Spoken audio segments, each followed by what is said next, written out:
Hello, everyone, and welcome back to Casting Seeds. I'm Savannah, your holistic. Why do I not want to restart?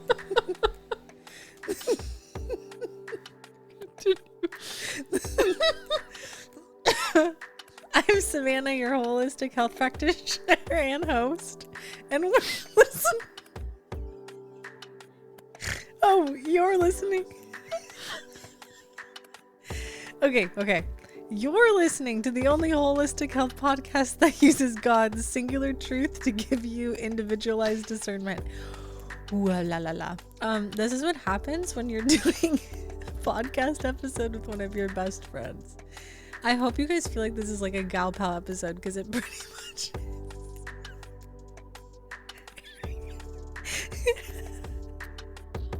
is. Erika still hasn't breathed. A single tear just popped out of her eyeball. No.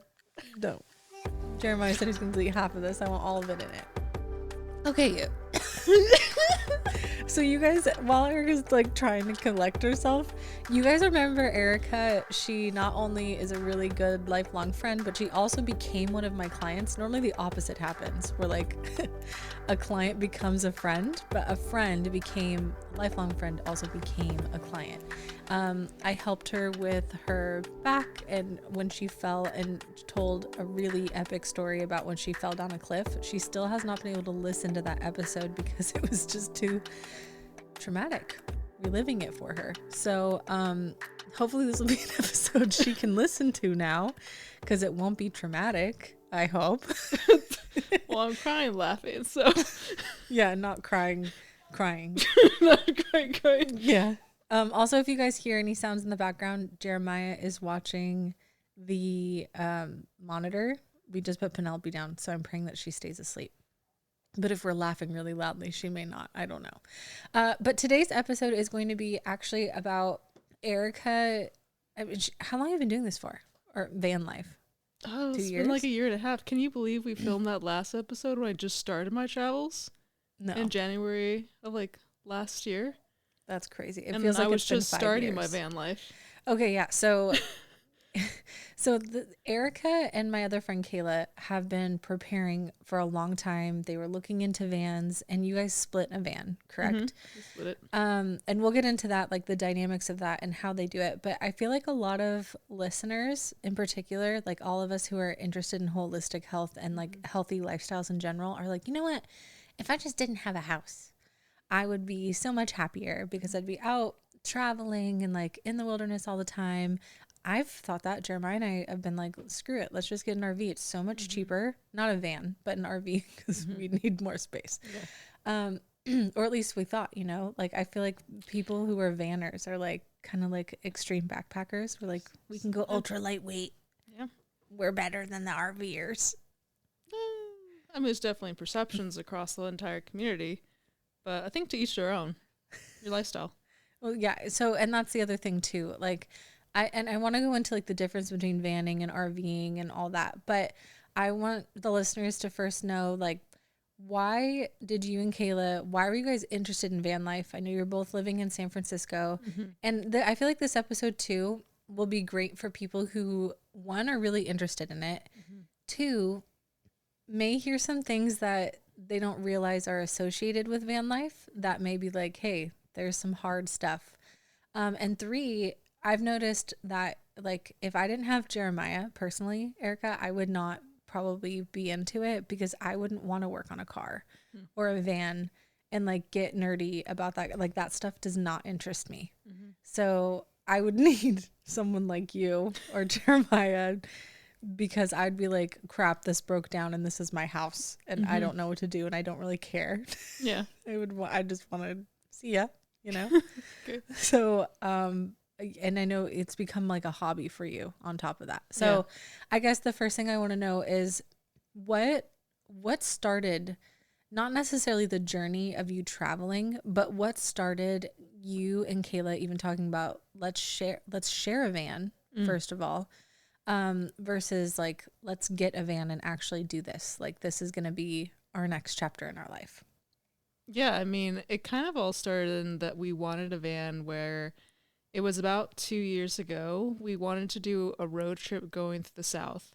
And we thought about driving, we thought about doing this, flying. And then Kayla, one of my best friends, along with Savannah, was just like, why don't we rent a camper van? Like, she's always thought about that. I grew up in Portland where like people owning camper vans is like, yeah, every other neighbor.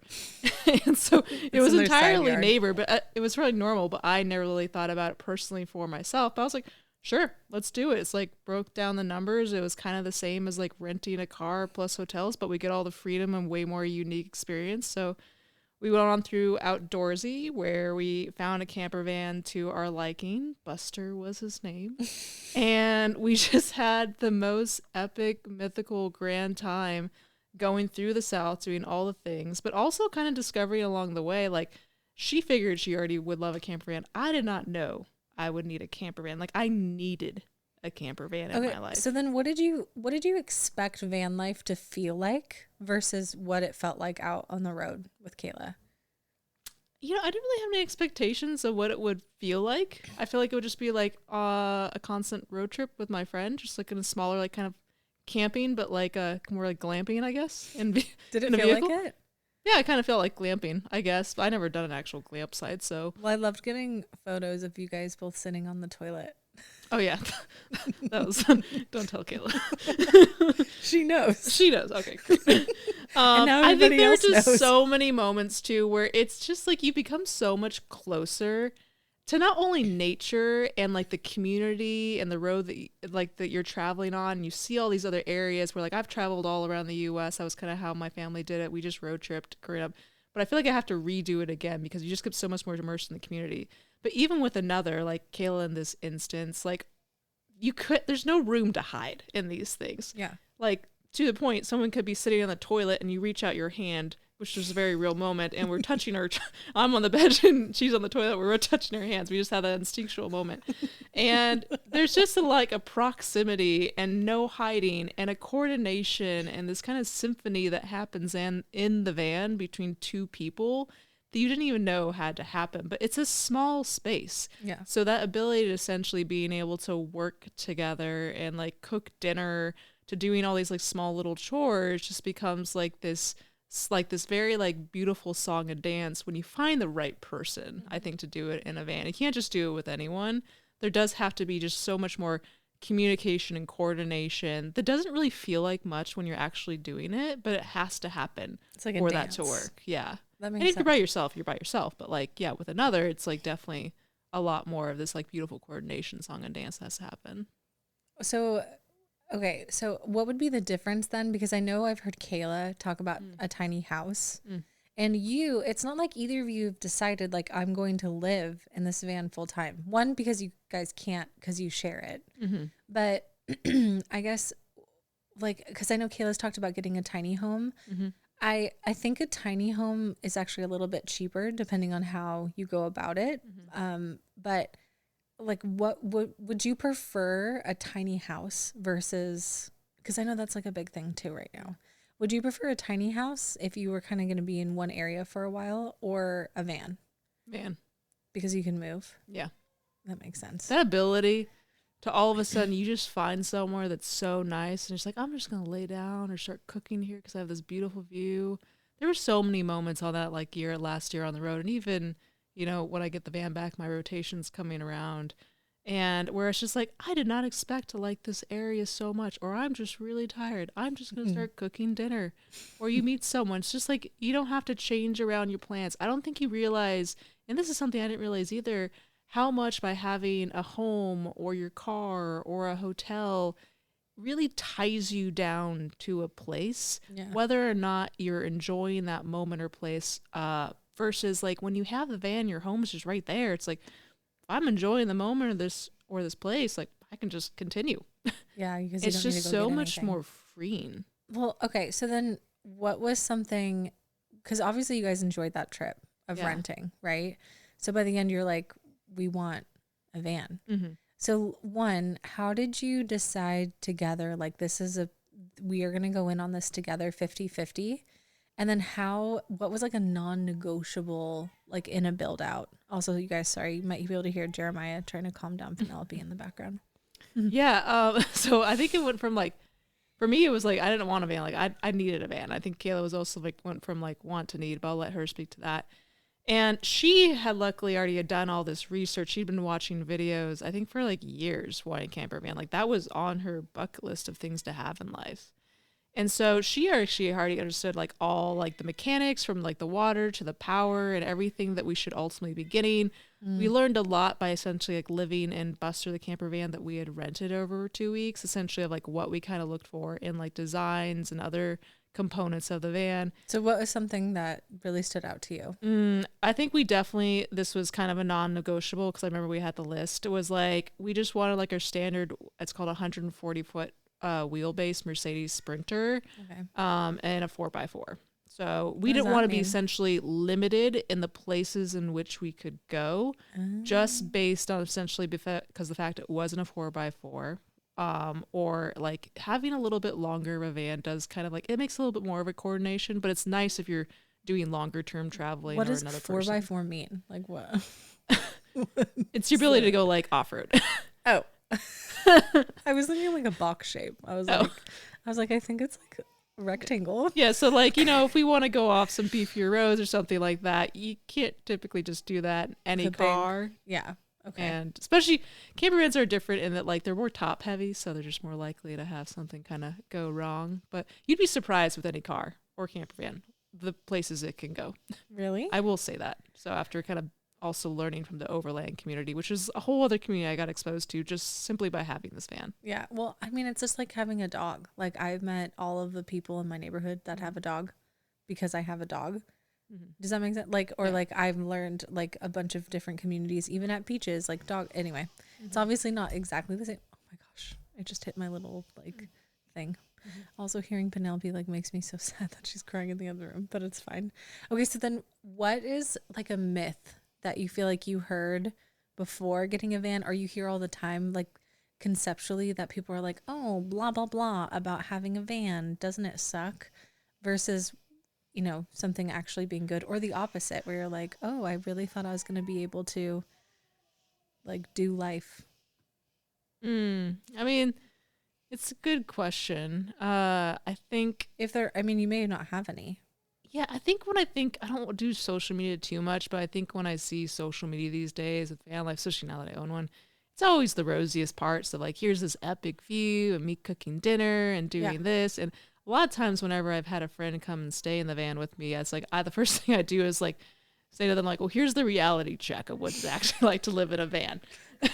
Like the things they don't show you on the Insta. Like what? Like you changing out your own like pee or poop depending on your toilet setup, which is like a big topic in the van community too. What? You have to change it out? Like what does that mean? Like a diaper? Dumping it. You don't just like depending on how much you have, you might have to dump it daily to some people can like go a whole week, if you got a really fancy toilet Is it setup. a bucket? Like what is it? So we have a separate canister of essentially your pee goes into one area. Sorry, when shivered. you live in a van, you get real explicit. So sorry, people. And your number twos go in the other. And then you like mix in some wood shavings in our case and stuff like that. And it basically goes into a giant doggy bag. So like with us, like with one person being in the van, I can change out my number one, a little pee canister, and essentially like dump it like every like 2-3 days top. Okay. If you got one person, you're definitely like that thing is pretty much getting dumped every day. And the number twos, first off, if you can save your number twos for somewhere else, you do it somewhere else because no one wants to change that, including your own. And when you do that, you just take it out and you move it. I don't think van life's for me, just from that alone. And showers.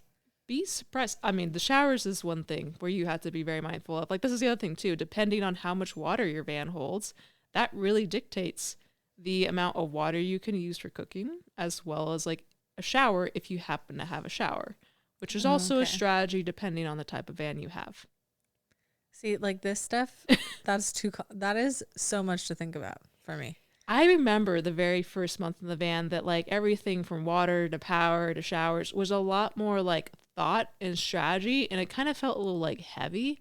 But eventually you kind of just like, I feel like with anything in life, you kind of get used to it, and that becomes your new norm. And then it just becomes kind of freeing. Well, it's kind of like when people hear that I cloth diaper and I make cloth wipes or whatever, they're shocked. They're like, how could you, how?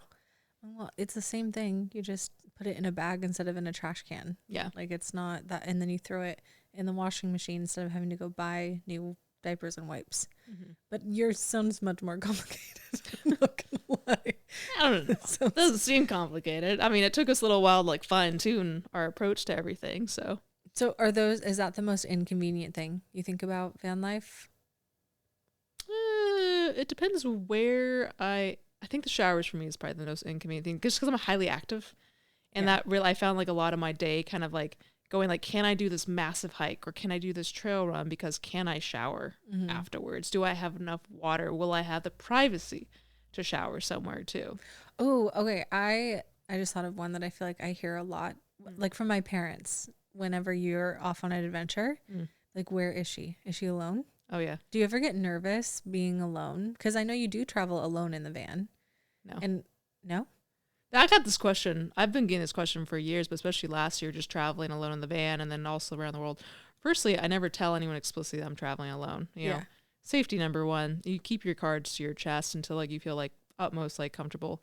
And that goes whether or not like you're doing van life and everything, because you just don't know who's out there. But yeah, there have been a lot of murders, like van life murders. I haven't heard of that, and I don't. But do you want to know? Oh my gosh! It's when they're with a significant other.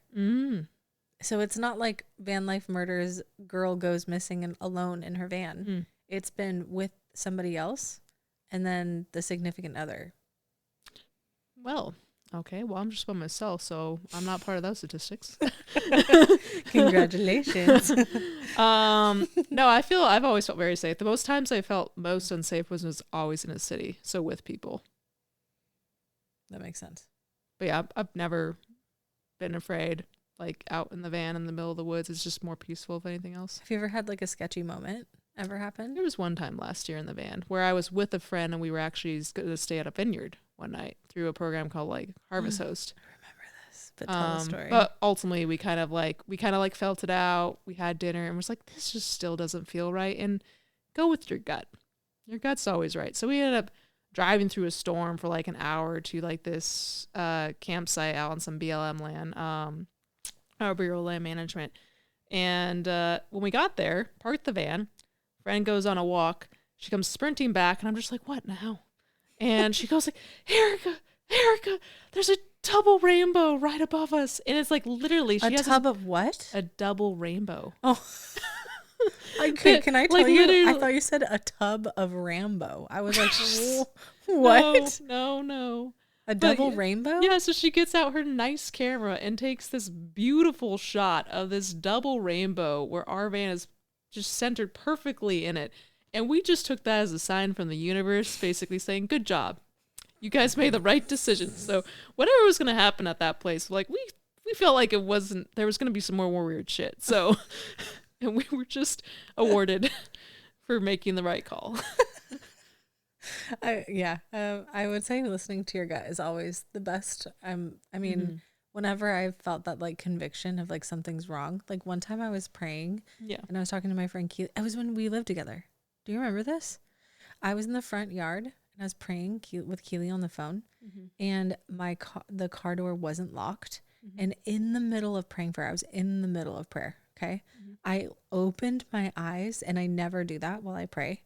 I opened my eyes and I just immediately locked my car door, and a man was right there. I was on the park side, like on the school side, you know what I'm talking about? Yeah. So I was scared to get out of the car because I would have had to run across the street and then to home. So I was parked outside of our house, but on the other side of the street.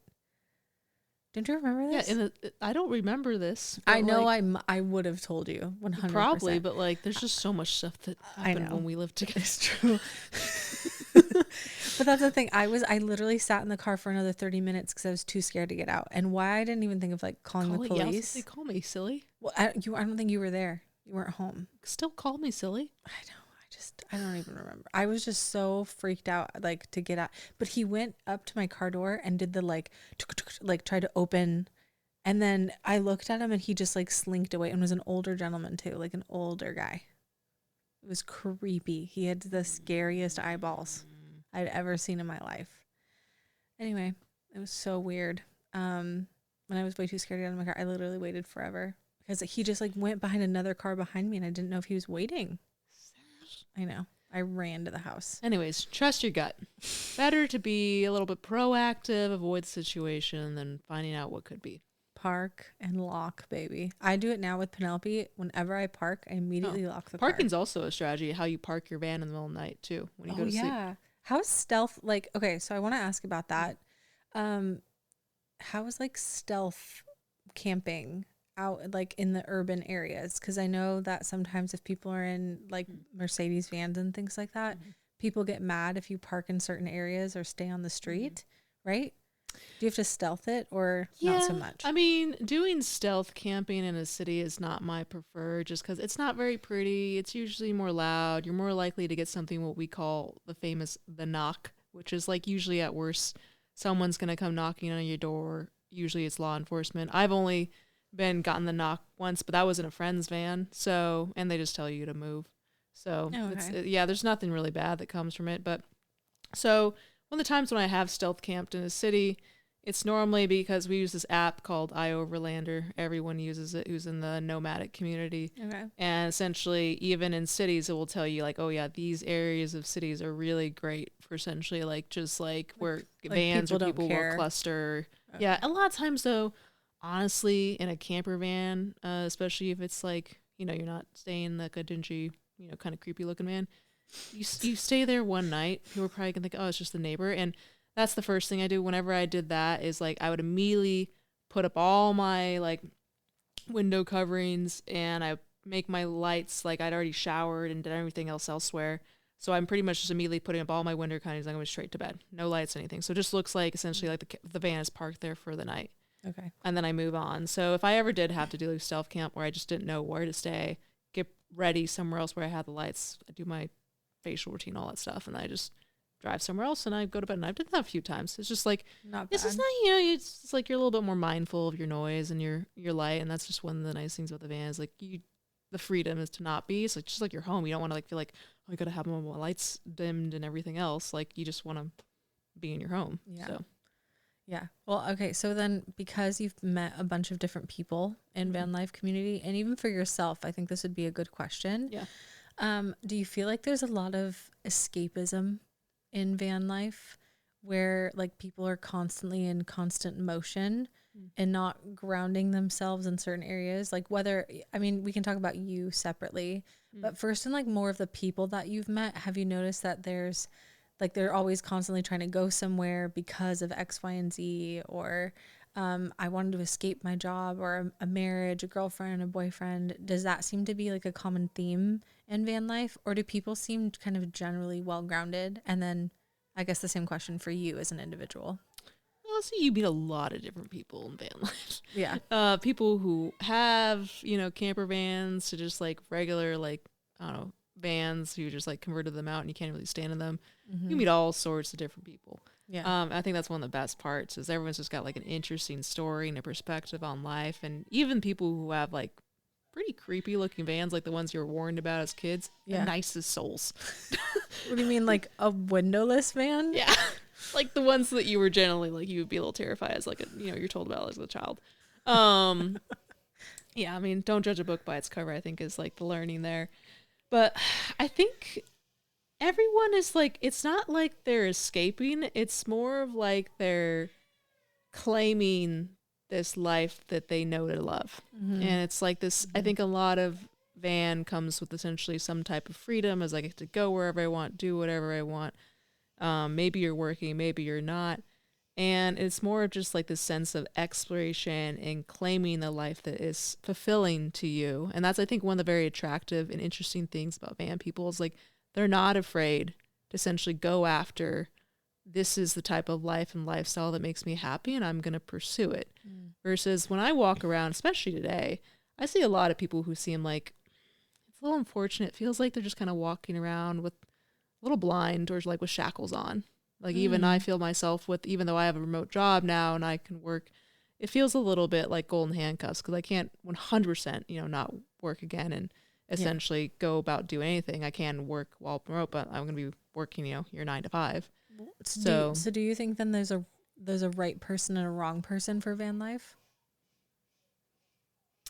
I think it's ultimately understanding like your values, what you really value in life. And I would question, what do you value or what do you think you need? I remember having this conversation with Kayla very early on about when we were just renting the van. It's like we really did discover, and we already thought this of us, is like you really don't need much in life to be happy. Yeah. I think a lot of like, especially here in the US, is like Americans consumerism teaches you need X, Y, Z, you need the house, you need the pool, you need all these clothes, you need this, and this. Versus in reality, if you were to take like a step back and maybe explore it, you would discover that the more you own, the more it owns you. And what if you actually essentially just kind of explored, this is what I need, which is less. Sorry, I had to turn off. Yeah. So I was watching Penelope's Savannah like slowly kind of going around the room. So she's back. Penelope's like screaming in the background and I'm not sure why. Oh. Here, let's take a break. Okay, so a few things. One, thank you everyone for going through that. I had to feed Penelope. That's why she was screaming nonstop. Jeremiah was trying to put her back to sleep, but she was hungry. And Erika also could. She's wearing headphones this whole time. And I was like, I can't hear you. Like, we restarted this again. And she goes, what do you mean? I haven't been able to hear you this whole time. We found out her headphones volume was completely turned off. And I asked her, I was like, why did you think you were wearing headphones? And what'd you say?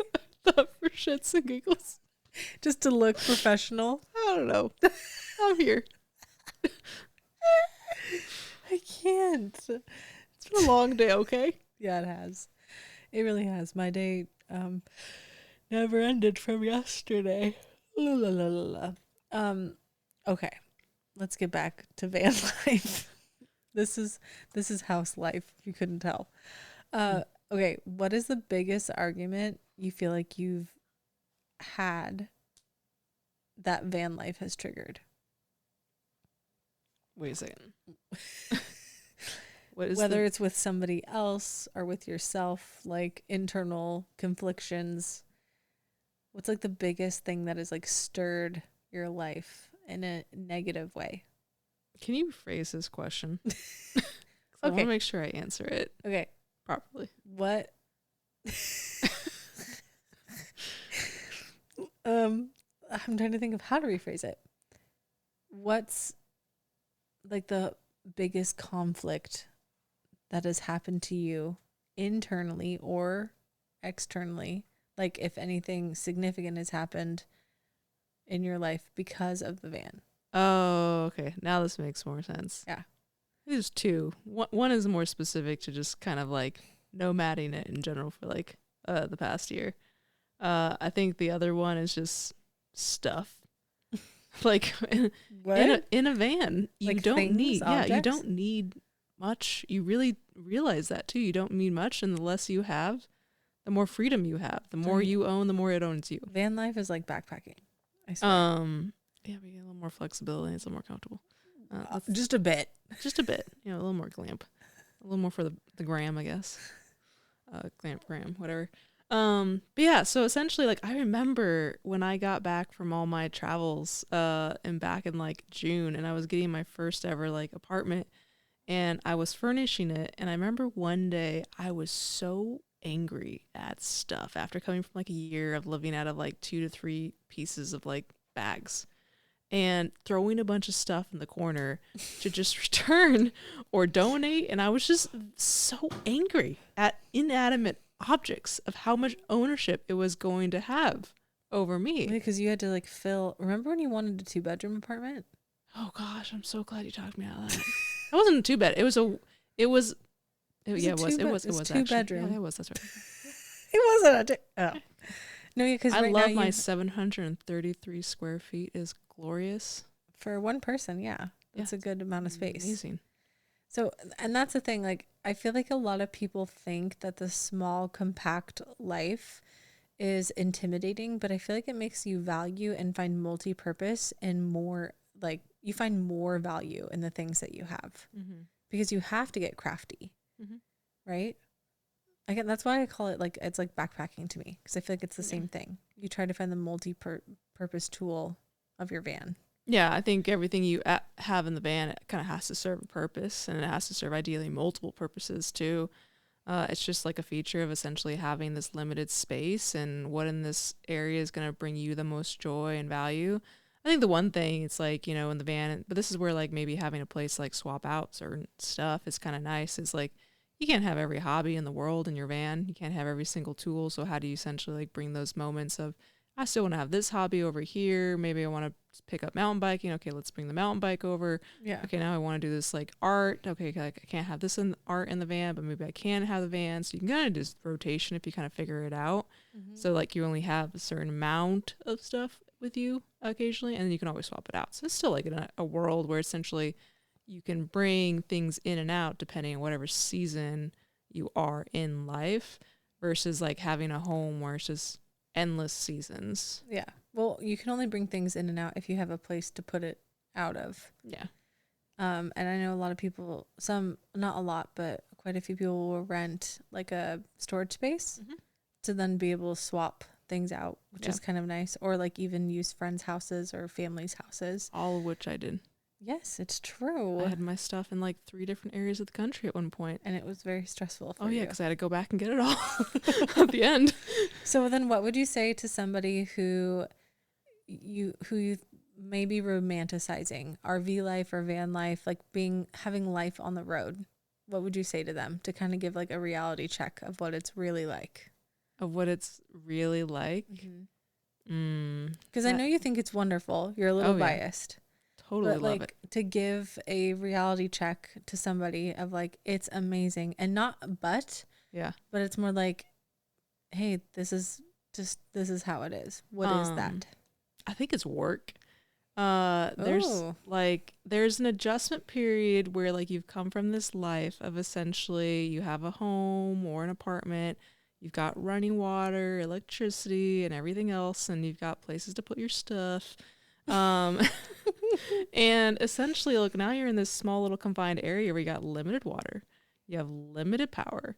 How do you constantly make sure that everything is still functioning at the end of the day and constantly checking your grid to make sure like, at the end, you're not going to actually run out of anything.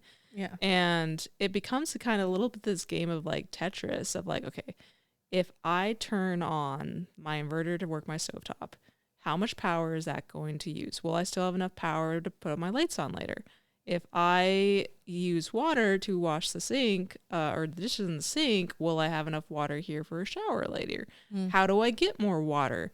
Will that water even be good when I go there? If I get more power, do I have enough together for my solar, or can I essentially plug in my van? Like, So and where it's does it happen? It's a lot of like forethinking. It's a like lot of, you're constantly like, I remember it felt like a struggle in that first month. And then eventually you do just kind of, it becomes like your new norm. It's a constant game of like this forward thinking kind of just like becomes like just second nature. So do you think you'll do this forever? And if like, let's say yes, your answer is yes. What would it take for it to have an expiration date for you? An expiration date? Yeah, like I won't be able to do this forever because of blank. Oh, put me in a wheelchair and then we can say it's probably not anymore. No, I can't imagine my life without a van. Really? Yeah. No, a van has to always be in my life now. So if Kayla decided like she didn't want to be a part of the van life anymore, would you buy out the other half of it? That'd definitely be something that we would explore. I definitely want to build my own, another camper van that's more meant for like touring, so different kind of needs. Oh, okay. Yeah, that's already something I've been budgeting for a different lifestyle. And that one I would take on the road, ideally with like a partner, for like a year. Because just like in our wheelbase of our van, it is, with 2 people, it's like 2 to 3 weeks tops. But if I was to think about like a year, I'm like, I kind of would like a little bit more space in the van for us to kind of like navigate the small terrain. Okay, so you'd want something bigger than Yeah, what just you have. slightly bigger. Yeah. Okay. Like a little bit That longer thing is ones. pretty big. I didn't think it was going to be that big. That's like the standard size. No, you didn't think it was going to be that big. No, I thought it was way smaller. Like the ones in my neighborhood Yeah. are, and I think it's because also the wheels are smaller on the ones in my neighborhood. Yeah. Compared to, I'll walk you by them. Okay.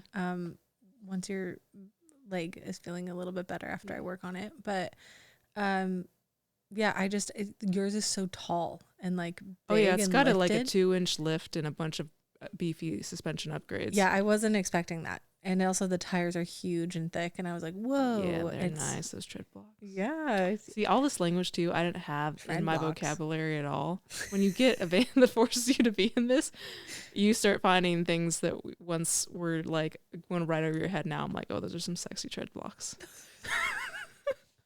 Sorry, this is.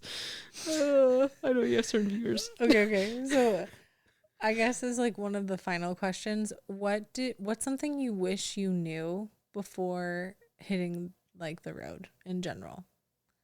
Something I wish I knew. Besides, don't give me like that answer where it's like, I wish I knew to do this sooner. You know, like you talking about just like more generally on the road, or are you talking about more specific to camper vans? Like specific to how you feel like it changed you as an individual. Yeah, I think this is something I'm wrestling with this right now is restlessness. There is something to be said about, and I had heard about this, that when you come from essentially, I think, living a different form of like life, or like one where you just basically, quit your job and travel for a year, like how I did, is that you need to have like a re-entry period to pretty much reacclimate back to like a normal life in society, quotation marks there.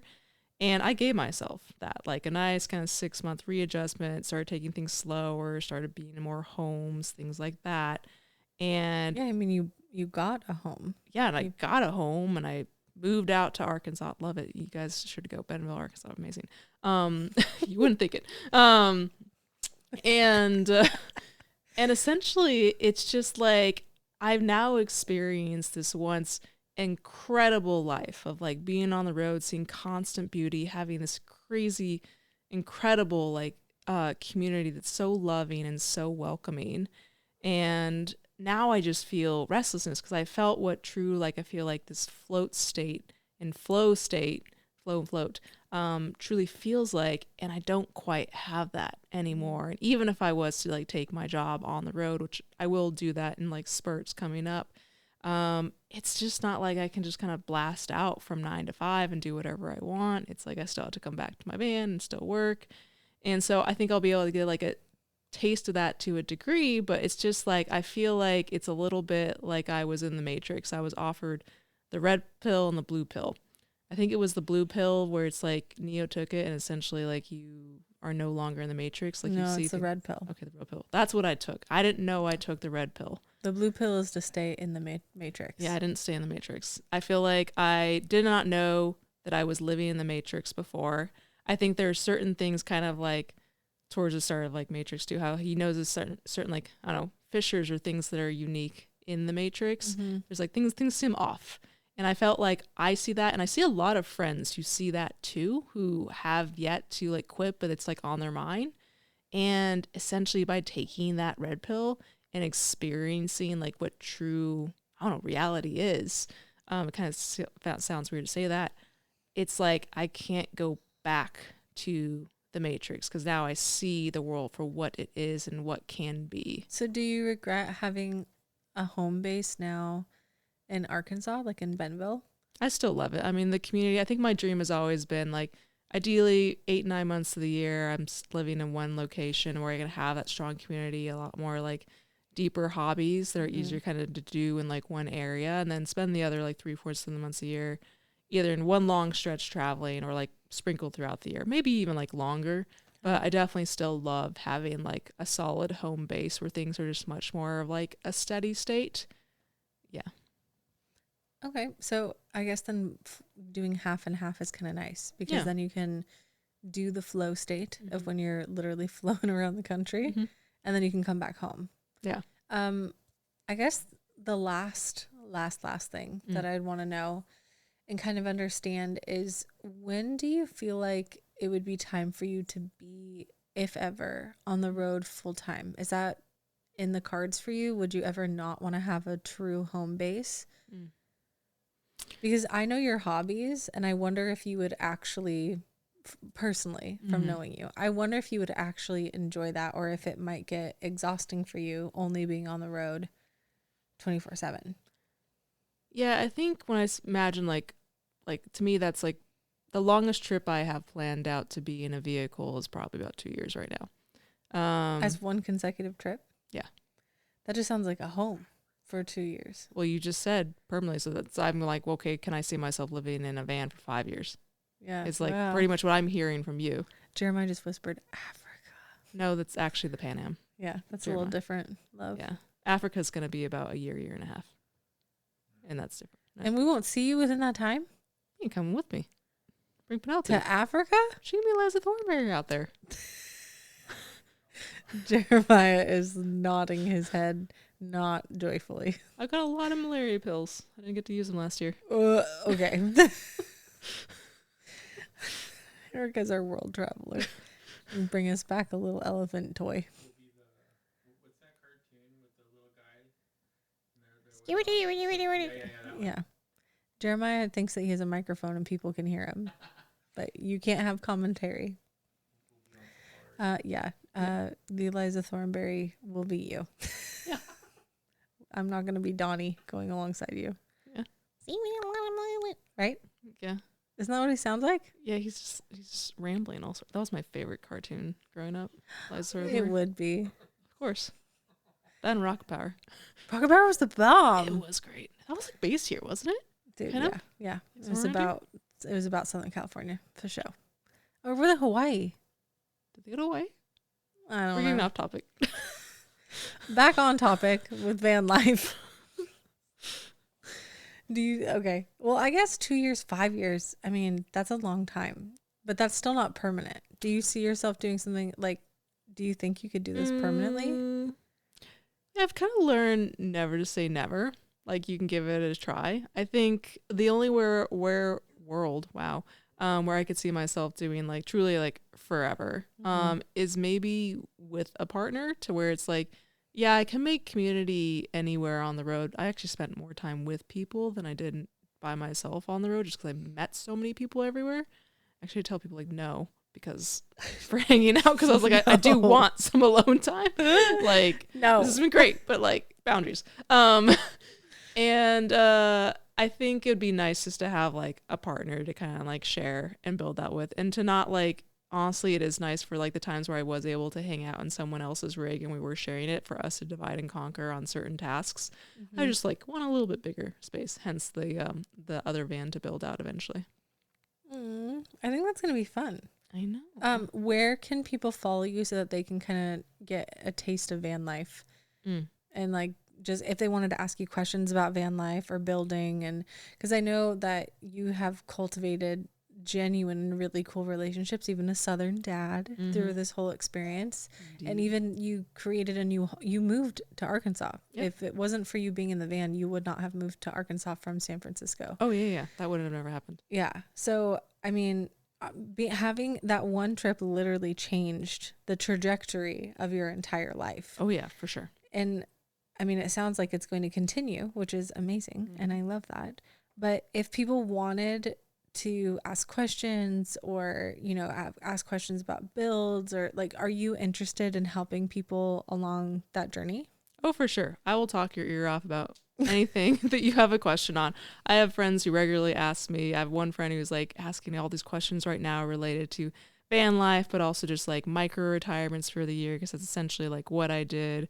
And it's something I could plan on continue doing. And I'm learning to like basically build vans on the side, from, you know, going on van travels to my social these days is a little more quieter, but it kind of goes up and down in ways. And hopefully I'll get like in a good groove of actually like posting to it more consistently. Yeah. But I'll be getting my van rotation back here soon come the new year. So there'll be a lot more van travels in store. But yeah, from van travels to traveling into friends' other vans and Airstream and toy haulers and RVs. Like I've done a lot, and it's once you're like in that community, it just kind of opens up to everything. One thing I love about Erika too is she is my one friend who, well, I shouldn't say one, I have a few more now, but they're very specific. Like they only like to research like health and healthcare things. You and I, when you and I are interested in something, we are the nerds. You and I dive in deep. Oh yeah. We research, we get to like, we become masters in that thing because we want to understand it. And then we get excited to always learn more. It's like we never know enough about that. And Erika is that in this context, which is why Jeremiah was brilliant in thinking about me interviewing her today for this podcast about van life. He wanted it to be about like how van life can then coincide with like health and like whole, but like I feel like all of it is a holistic aspect because just like any hobby or any lifestyle, it's a whole holistic part of your life. Holistic, as we like to say here. Which, speaking of, to kind of drive in a little thing about Christ at the end of this, because I know we didn't speak about him much, and this is a holistic podcast. I was going to say, just for any listeners that are kind of craving van life, but it's because they have this like ideal aspect of like surrealism and escapism, freedom and clarity, like a very romanticized view of it, right? I just want to make it very clear that no matter what lifestyle, quote unquote lifestyle that you choose, Christ is still in every single bit of it, right? So Erika calls it the universe, right? But obviously we call it God and the Holy Spirit. Because the listeners know from last time that we have different views on this, even though we're best friends. She's smiling. I never listened to the last podcast. Oh, that's right. So she doesn't remember. I can't remember what we were talking Erika's about. not a Christian.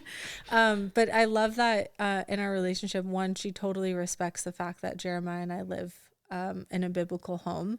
And we talk to her all the time. She'll be like, the universe, and we'll be like, God. And it's kind of like an ongoing joke between us. But ultimately what I want to drive in, because a lot of our listeners are Christian. Yeah.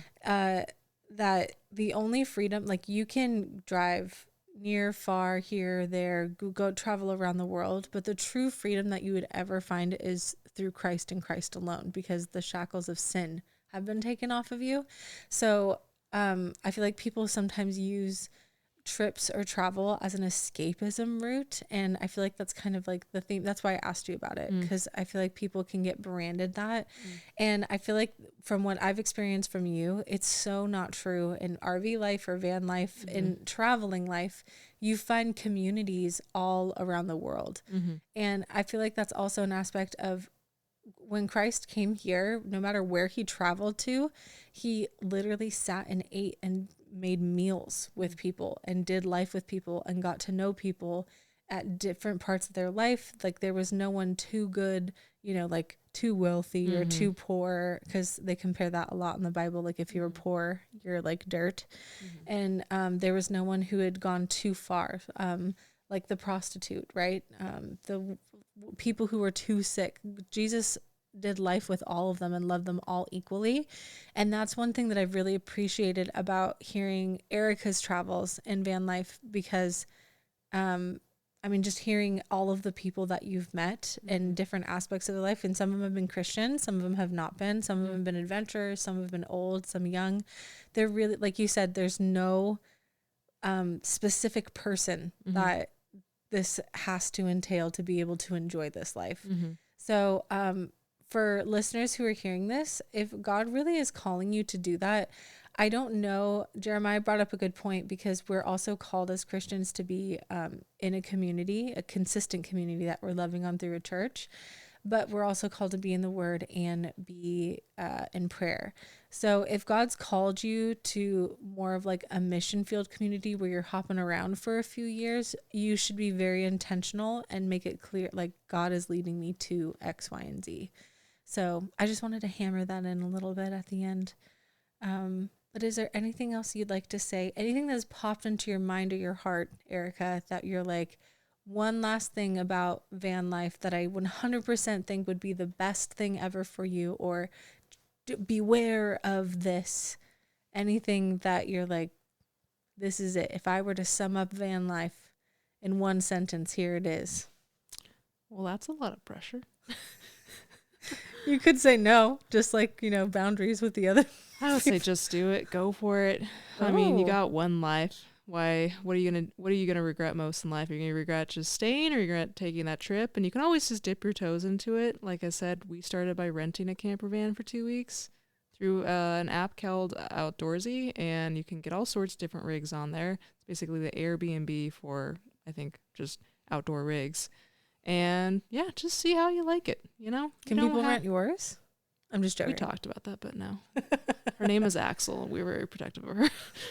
I know. Eric, the rule is to, like, because Jeremiah and I were like, oh my gosh, we could go with the dogs. And immediately Kayla and Erika were like, no pets. I was like, we could talk about pets. Kayla's the one who's like, no on dogs. That's pets. fair. She's on my cat. That's changing, apparently. That's not full. Oh, yeah. We'll talk about that. Yes. Jeremiah keeps making comments off mic, and it's so annoying because people can't hear. But anyway, thank you guys for hey, I love that I got like I can't right now. What's your words? I was gonna say I was supposed to interview a few other people, like again for a second time. Oh yeah. And I love that it's actually coming back around. Like I'm doing second interviews with people. Like a whole year later from our last one. Mm-hmm. Last one was pretty heavy. I know. And this now one I'll actually listen to. Yeah. Well, we'll see, huh? I'm just joking. I'm joking. We're really tired, you guys. Also weird. Also, the last time we did an interview, it was like at 2 a.m. Oh, that's right. It was like late. We were so tired. It was, and then all of a sudden you got panicky. It was like a whole thing. Gosh. Reliving your injury. Pre-work days, pre-child days. I know. Look at us crazy kids. And with that, we love you guys. We are praying for you. Remember to always keep casting seeds, whether you're in a van, in a car, walking about. I don't know. Keep your seeds handy. That's not what it's about, but love you guys. Bye. Bye. We hope you enjoyed learning how to cultivate God's creation from a biblical perspective. Holistic health is to prioritize whole person wellness through Christ. Like and comment on what topics we're casting seeds or casting pearls. If you found this information provided useful, subscribe to our podcast for future updates, leave a review to help us improve, and share this episode. We would like to remind you before we leave that perfect health cannot be attained in this world. Only spiritual salvation through sanctification and repentance to God and turning away from sin will give you a perfect body in the kingdom come. Nourish yourself in the Word, in prayer, and in biblical fellowship daily. Thank you for joining us today, and a special thank you to our listeners for making this podcast possible. Always praying. Keep casting seeds.